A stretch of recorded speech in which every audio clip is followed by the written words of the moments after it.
Ndakati wangu murungu inini unoda kutondiuraya neBP kundiita inonzi physical attacking. Welcome to my advertising channel. My name is Amai Rudo, amai wemwana one single mother.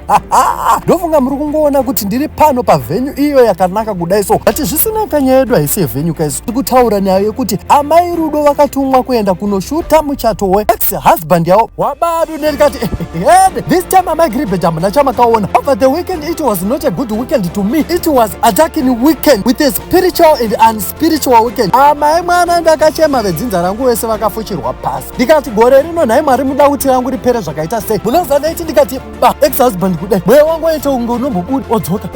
Ndikati Mwari stop it in the mighty name of Jesus. Ndakatora ma-earphones ndikaisa munzeve. Ndikanzwa kamba kachiti hatirwi nenyama kana neropa.